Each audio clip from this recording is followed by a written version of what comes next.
Hi friends, இன்றைக்கி வந்து ஒரு பீஸ்ஃபுல்லான மார்னிங் ரொட்டீன் அதோடைய என்னோடய ஜுவல்லரி ஆர்கனைசேஷன் வந்து ஷேர் பண்ணியிருக்கேன். இப்போ வந்து இங்கே நான் லேக் கிட்ட நடக்க வந்திருக்கேன். மார்னிங்கில் நம்ம அந்த ஒரு காம்னஸ் அண்ட் அந்த பீஸ்ஃபுல்லாக இருக்கிறச்சே வாக் பண்ணுறது வந்து அவ்வளோ நல்லாயிருக்கும். என் பையனை ஸ்கூலில் விட்டுட்டு அப்படியே நான் வாக் பண்ண வந்திருக்கேன்.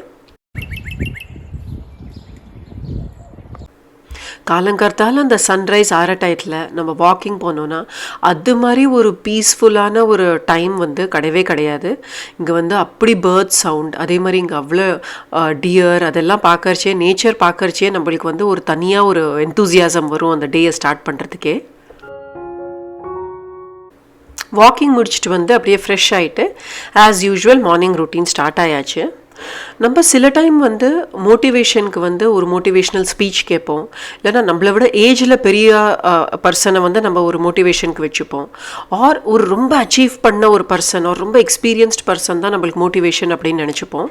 ஆனால் இங்கே வந்து என்னோடய மார்னிங் வாக்ஸ்க்கு நம்ம பார்த்தோன்னா என்னோடய பெரிய பையன் தான் என்னோடய மோட்டிவேஷன் கண்டிப்பாக நான் வந்து ரொம்ப ஃபர்ம்லி சொல்லுவேன். ஏன்னா ஒரு 15 year old வந்து 5:30 மணிக்கு சம்மர் பிரேக்கில் எழுந்திருந்து ஓட போக முடியும்னா நம்ம ஏன் வந்து வீட்டில் வந்து ரெஸ்ட் பண்ணணும், நம்மளுமே அப்படி ஒரு வாக் முடிச்சு விடலாம். ஏன்னா கண்டிப்பாக இது வந்து சம்மர் பிரேக்கில் இப்போ என்னோட பையன் எழுந்திருக்கலைன்னா நானுமே எழுந்திருந்திருக்க மாட்டேன். லேட்டாக எழுந்திருந்து டேயே லேட்டாக தான் கொஞ்சம் ஸ்டார்ட் ஆகிருக்கும். ஸோ நம்ம மோட்டிவேஷனுக்கு வெளியில் தேடுறதுக்கு பதிலாக நம்ம ஃபேமிலி ஆர் நம்ம ஃப்ரெண்ட்ஸ்குள்ளேயே அவ்வளோ மோட்டிவேஷன் நம்மளுக்கு பார்த்தா நம்மளுக்கு கண்டிப்பாக கிடைக்கும். ஹவுஸ் ஒய்ஃபாக இருக்கட்டும், இல்லாட்டா ஒரு ஒர்க்கிங் லேடியாகவே இருக்கட்டும், எப்போவுமே நம்ம வந்து ஒரு பாசிட்டிவிட்டியோட எப்போவுமே ஒரு பாசிட்டிவ் அண்ட் ரொம்பவே ஹாப்பியாக இருக்கிறது வந்து கொஞ்சம் ரொம்ப ப்ராக்டிஸ் பண்ணி தான் நம்மளால் அதை அச்சீவ் பண்ண முடியும்.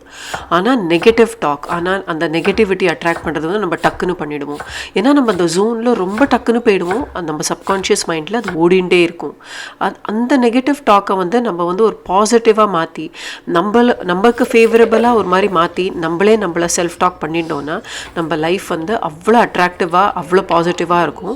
நம்ம சில டைம் வந்து யோசிப்போம் இல்லையா, ஒரு நெகட்டிவாக ஒன்று யோசிப்போம், அது வந்து நடந்துடும். நடக்கிறச்சே நம்ம யோசிச்சோமே அது நடந்துடுது அப்படின்னு நினைப்போம். பின்ன ஏன் அதே மாதிரி நம்ம பாசிட்டிவாக நினச்சி அந்த பாசிட்டிவ் நம்ம என்ன நினைக்கிறோமோ அதை அட்ராக்ட் பண்ண முடியாது? கண்டிப்பாக நம்ம எல்லாராலையுமே பண்ண முடியும். எல்லாருக்குமே கொஞ்சம் மோட்டிவேஷன் வேணும். ஒரு டெலிபரேட்டாக நம்ம வந்து பாசிட்டிவ் திங்கிங் இருக்கணும் அப்படின்னு வேணும். ஒரு சில டைம் வந்து என்னோட கண்டிப்பாக இது மாதிரி நடந்திருக்கு. நம்ம வந்து ப்ரே பண்ணிட்டு இருப்போம், சுவாமி கிட்ட உட்காந்து ப்ரே பண்ணுறச்சே தான் வாஷரில் துணி எடுக்கலையே, அதே மாதிரி நம்மளுக்கு வேறு வேலை ஞாபகம் வரும், ஒரு வேறு எதே விஷயம் வரும், நம்மளால் கம்ப்ளீட்டாக கான்சென்ட்ரேட் பண்ண முடியாது. இது வந்து எல்லா டைட்லேயுமே நம்மளுக்கு நடக்கும் இல்லையா. நம்மளால் ஒரு விஷயத்தில் கண்டினியூஸாக கான்சென்ட்ரேட் பண்ண முடியாது. நம்ம மைண்ட் வந்து திங்க் பண்ணிகிட்டே இருக்கும், நம்ம தாட்ஸ் வந்து ஆனாகவே இருக்கும். அதுவும் இப்போ இந்த டைமில் வந்து சோஷியல் மீடியா இருக்கிறச்சே நம்மளுக்கு வந்து அடுத்த ஒரு பர்சனோட லைஃப் இந்த கேமரா த்ரூ பார்த்து இவா லைஃப் பர்ஃபெக்டாக இருக்கே, நமக்கு மட்டும்தான் இப்படி இருக்குது அப்படின்னு நம்ம யோசிச்சு இன்னமும் அப்செட் ஆகி இன்னமும் ஒரு நெகட்டிவ் திங்கிங்கில் நம்ம போயிடுவோம் இல்லையா. அது மாதிரி ஆகாதுக்கு இப்போ இந்த லென்ஸ் த்ரூ நான் உங்களுக்கு காமிக்கிறது வந்து ஒரு பார்ட் ஆஃப் மை டே தான். நான் வந்து ஃபுல்லாக உங்களை மோட்டிவேட் பண்ணோன்னு என்னைக்கு வந்து எனக்கு பாசிட்டிவாக ஃபீல் பண்ணுறேன், நான் ஒரு குட் மைண்ட் செட்டில் இருக்கிறனால இன்றைக்கி தான் நான் ரெக்கார்ட் பண்ணுவேன். நான் ஒரு டல்லாக கிரிம்மாக இப்படி உட்காந்துருக்கிறச்சு நான் ரெக்கார்ட் பண்ணேன்னா அது கண்டிப்பாக உங்களை மோட்டிவேட் பண்ணாது. அதே மாதிரி தான். ஸோ இந்த சோஷியல் மீடியா த்ரூ நம்ம வந்து நிறைய இன்ஃப்ளூயன்ஸ் ஆகும். பாசிட்டிவாக நம்ம இன்ஃப்ளூயன்ஸ் ஆகிறது வந்து கண்டிப்பாக நம்மளுக்கு வந்து நம்ம இம்ப்ரூவ் ஆகும். ஆனால் இந்த தாட்ஸ் இருக்கே அதை வந்து நம்ம கண்டிப்பாக டிஸ்ட்ராய் பண்ண முடியாது. ஏன்னா அது கண்டினியூஸாக நம்ம மனசில் ஓடிண்டே தான் இருக்கும். நம்ம கையில் என்ன இருக்குன்னா அதை எப்படி நம்ம ஒரு பாசிட்டிவ் வேல அதை எடுத்துன்னு போகிறது, நமக்கு யூஸ்ஃபுல்லாக அதை வந்து எப்படி மாற்றிக்கிறது அப்படின்னு தான் நம்ம பார்க்கணும். ஒரு சில பேர்கிட்ட பேசினாலே நம்மளுக்கு வந்து ஒரு மாதிரி ட்ரெயின்டாக இருக்கும். ஆர் ஒரு நெகட்டிவாகவே சில பேர் பேசுவா, யாரை பற்றியே கம்ப்ளைண்ட் பண்ணிட்டு இருப்பா. அது மாதிரி ஆட்களை வந்து நம்ம வந்து கொஞ்சம் டிஸ்டன்ஸ் மெயின்டைன் பண்ணுறது நமக்கு வந்து நல்லதுன்னு நான் நினைப்பேன். இந்த பேஜில் நான் வந்து இன்றைக்கி என்ன குக் பண்ணுறேன்னு மெனுவே ஷேர் பண்ணல. நான் வந்து உதிரியாக கேபேஜ் கறி, நீங்கள் ஆல்ரெடி அந்த கிளிப்பு வந்து இதில் வந்திருக்கும். அதுக்கப்புறம் முள்ளங்கி போட்டு சாம்பார், அரைச்சி விட்ட சாம்பார். அதுக்கப்புறம் வாழைக்காய் கறி, வாழைக்காய் ரோஸ்ட் பண்ண போகிறேன். இதோ எங்கள் சாம்பார் வந்து ரெடி ஆகிடுது. அதுக்கு நல்ல கொத்தமல்லிலாம் தூவி அதை எடுத்து சைடில் வச்சுட்டு இப்போ இங்கே தண்ணி கொதிக்க விட்டுருக்கேன். வாழைக்காய் வந்து கட் பண்ணி வச்சுருக்கேன். உப்பு மஞ்சள் பொடி போட்டு கொஞ்சம் நேரம் அதை வந்து ஜஸ்ட் ஒரு ஃப்ளாஷ் பாயில் பண்ணிட்டு அதை ட்ரெயின் பண்ணிவிட்டு அப்படியே ரோஸ்ட் பண்ண வேண்டிதான்.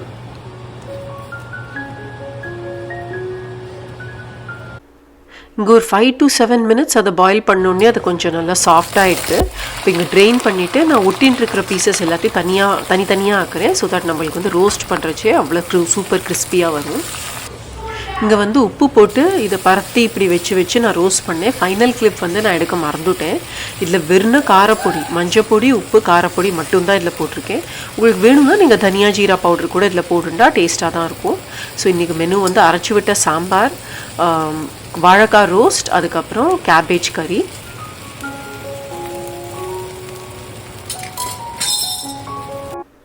இந்த மாதிரி பெரிய விண்டோஸ் இருக்கிறது வந்து வீடை வந்து ரொம்ப அழகாக ஆக்கும். ஆனால் அதை க்ளீன் பண்ணுறது வந்து ரொம்ப கொஞ்சம் ஒரு டீடியஸான டாஸ்க்குன்னு நான் நினைப்பேன். ஏன்னா அது வந்து ரொம்ப ஹைட்டில் இருக்கிறதுனால ஃபுல் லென்த் என்னால் வந்து க்ளீன் பண்ண முடியாது. இதே ஒரு ப்ரொஃபஷ்னலை கூப்பிட்டு நம்ம வந்து விண்டோ க்ளீனிங் பண்ணிக்கலாம். பட் இன்னும் அதுக்கு வந்து டைம் வரல. ஏன்னா விண்டோஸ் எல்லாம் வெளியிலேருந்தும் எங்களுக்கு ஃபுல்லாக க்ளீன் பண்ணி வாங்கிக்கணும். பாலன், அதுக்கப்புறம் மழை, வெயில் இதெல்லாம் இருக்கிறதுனால வெளியிலேருந்து வந்து விண்டோஸ் வந்து அவ்வளோ அழுக்காக இருக்குது. நான் வந்து இப்போது இன்றைக்கி உள்ளேருந்து ஃபுல்லாக எல்லாத்தையும் க்ளீன் பண்ணி விட்டுவிடலாம், டஸ்ட்லாம் பண்ணிடலாம் அப்படின்னு தான் பண்ணிகிட்ருக்கேன். இன்றைக்கி ஆக்சுவலி இங்கே வந்து எனக்கு இந்த ஃபுல்லாக டீப் க்ளீன் பண்ணுறதுக்கு அவ்வளோ மூடு இல்லை. பட் ஆனால் குழந்தைகள் வந்து இன்றைக்கி பெரியவன் என்னோடய பையன் வந்து வேக்யூம் பண்ணிட்டான். கிச்சனில் வந்து என்னோடய சின்னவன் ஹெல்ப் பண்ணதுனால என்னோடய குக்கிங், க்ளீனிங் எல்லாமே கொஞ்சம் சீக்கிரம் முடிஞ்சுடுது. அதனால ஓகே இன்றைக்கி இந்த டீப் க்ளீனிங்கே முடிச்சு விடலாம் அப்படின்னு கடகடான்னு ஒரு 20 மினிட்ஸ்க்கு வந்து நான் ஒரு அலார்ம் செட் பண்ணிட்டேன். அதுக்கப்புறம் அந்த 20 மினிட்ஸில் எவ்வளோ முடிக்க முடியுமோ அவ்வளோ முடிக்கலாம் அப்படின்னு தான் வந்து ஸ்டார்ட் பண்ணேன். ஆனால் ரெக்கார்டு பண்ணிட்டே நான் வந்து ஃபுல் க்ளீனிங் முடிக்கிறதுக்கு எனக்கு ஒரு 35 மினிட்ஸ் வரைக்கும் ஆச்சு.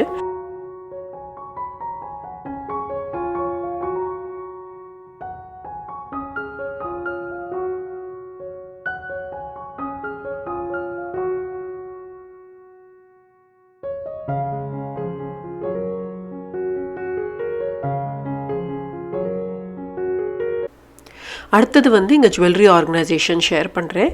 என்கிட்ட வந்து ஒரு மாட்ரேட் கலெக்ஷன் ஆஃப் ஜுவல்லரி இருக்கும்னு நான் சொல்லுவேன். இந்த ட்ரெஸ்ஸரில் வந்து சைட் ட்ரார்ஸில் தான் நான் என்னோடய ஜுவல்லரி எல்லாத்தையுமே வச்சுட்டுருக்கேன். டாப் ட்ராரில் வந்து சில மேக்கப் ஐட்டம்ஸ் வச்சுருக்கேன். இதுலேருந்து வந்து சிலதெல்லாம் எக்ஸ்பயர் ஆகிருக்கு. பட் ஆனாலும் நான் அதை ஃப்ரீக்வெண்ட்டாக யூஸ் பண்ணாதனால எனக்கு வந்து அதை தூர போடுறதுக்கு மனசு இல்லை, அப்படியே புதுசாக இருக்குது. அதனால் சில ஐட்டம்ஸ்லாம் அப்படியே வச்சுருக்கேன். நிறைய ரொம்ப கொச்சான அந்த இடத்துல வைக்காதீங்க. இது மாதிரி பவுச்சஸில் வச்சுட்டுருக்கேன். அதே மாதிரி லிப்ஸ்டிக்லாம் இது மாதிரி ஒரு ட்ரே, இந்த ட்ரே வந்து ஐக்கியாவில் தான் வாங்கினேன். அந்த ட்ரேயில் வச்சுருக்கேன். அதுக்கப்புறம் வந்து பேசிக்காக ஒரு சிலது நெயில் கட்டர் அதெல்லாம் இங்கே வச்சுருக்கேன். இந்த பிஞ்ச் பாட்டில் வந்து சில காயின்ஸ் வச்சுருக்கேன். இந்த பிஞ்ச் பாட் வந்து என் பையன் மதர்ஸ் டேக்கு கொடுத்தது. என் சின்னவன் வந்து ரொம்ப வருஷம் முன்னாடி, ஒரு 4-5 வருஷம் முன்னாடி கொடுத்தது. அதுக்கப்புறம் இந்த ஒரு பர்ஸ் மாதிரி வச்சுட்டுருக்கேன். இதில் வந்து நான் என்னோடய இம்பார்ட்டண்ட்டாக இப்போ நம்ம எதே எக்ஸ்பென்சிவாக எதே வாங்கினோன்னா ரிசீட்லாம் நம்ம பத்திரமா வச்சுக்கணும் இல்லையா, அதுக்கு அந்த பர்ஸில் தான் அதை வச்சுட்டுருக்கேன். அடுத்த ஷெல்ஃபில் பார்த்தோன்னா இங்கே வந்து ஆக்சிடைஸ் பிளாக் மெட்டல் ஜுவல்லரி தான் இதில் வச்சுட்டுருக்கேன். இங்கே வந்து பாக்ஸஸ் எல்லாமே மோஸ்ட்லி நான் ரீசைக்கிள் பண்ணது தான். இது எல்லாமே அந்த அட்டை டப்பா வரும் இல்லையா நம்மளுக்கு பேக்கிங்கில், அது மாதிரி அட்டை டப்பாவில் தான் நான் வந்து போட்டு வச்சுட்டுருக்கேன். இதில் வந்து ரிங்ஸ் வச்சுருக்கிற டப்பாவுமே ஒரு ரீசைக்கிள் அட்டை டப்பா தான்.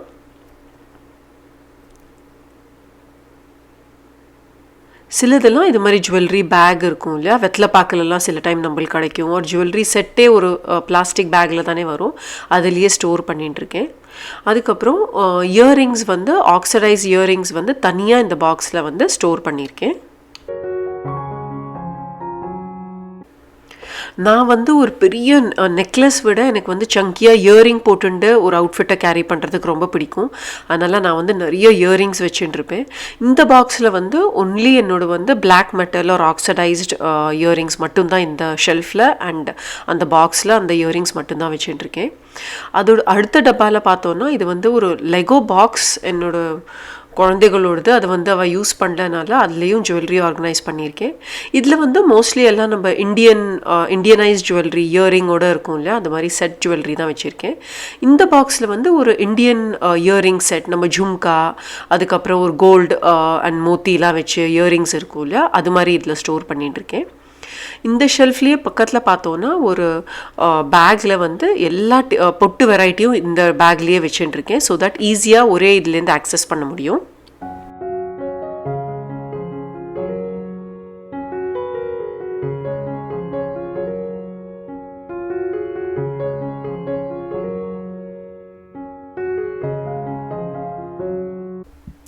அடுத்தது இப்போ இந்த லாஸ்ட் ட்ராரில் இந்த வுடன் ட்ரே இருக்குது. இதில் வந்து பார்ட்டிஷன்ஸ் இருக்கும். அதில் வந்து ஒரு சில ஜஸ்ட் நெக் பீசஸ் இருக்கும் இல்லையா, அந்த மாதிரி ஒரு long neck chains, neck pieces அதெல்லாம் போட்டு வச்சுட்டுருக்கேன். அதுக்கப்புறம் ஒரே ஒரு பேங்கிள் செட் வச்சுருக்கேன் அந்த ஷெல்ஃபில். அதுக்கப்புறம் மொபைல் கவர், நம்ம சாரி அண்ட் இந்தியன் ட்ரெஸ்லாம் போட்டுக்கிறச்சே மொபைல் வச்சுக்கிறதுக்கு அந்த கவர். அப்புறம் இங்கே வந்து அன்ஓப்பன்ட் இயரிங் செட்டெல்லாம் சிலது வச்சுருக்கேன் இந்த ட்ராரில். அடுத்தது வந்து இப்போ நான் வளையல் எங்கே வச்சுருக்கேன்னு பார்க்கலாம்.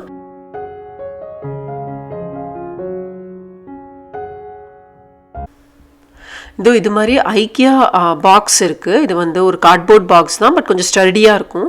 ஸோ இது மாதிரி 3 பாக்ஸஸில் தான் நான் வளையல், அதுக்கப்புறம் ரொம்ப ஹெவியான நெக்லஸ் செட்லாம் வச்சுருக்கேன். இப்போ ஒரு பாக்ஸாக நான் உங்களுக்கு திறந்து காமிக்கிறேன். இந்த பாக்ஸில் வந்து எல்லாமே கண்ணாடி வளையல் தான் வச்சுருக்கேன். எனக்கு வந்து பிளெயின் கண்ணாடி வளையல், ஒன்றுமே அதில் டிசைன் ஆர் ஒன்றுமே இல்லாதக்கு பிளெயின் கலர்ஸில் இருக்கிற கண்ணாடி வளையல் வந்து ரொம்ப பிடிக்கும். சிலது வந்து பேட்டர்ன் அதில் இருக்கிற மாதிரி வளையலும் வச்சுட்டுருக்கேன். கண்ணாடி வளையலுக்கு அடியில் வந்து பேக்கில் வந்து நான் மெட்டல் வளையலுமே போட்டு வச்சுட்டுருக்கேன் இதே பாக்ஸ்குள்ளேயே.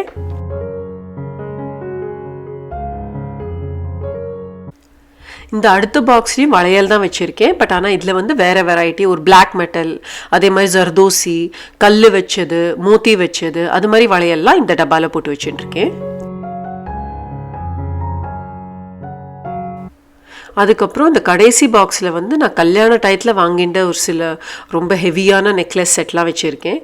இது வந்து நான் ரொம்ப ஃப்ரீக்வெண்ட்டாக யூஸ் பண்ண மாட்டேன், ரொம்ப ரேராக தான் யூஸ் பண்ணுவேன். அதனால் இந்த பாக்ஸில் இது எல்லாத்தையுமே தனியாக ஸ்டோர் பண்ணி வச்சுருக்கேன்.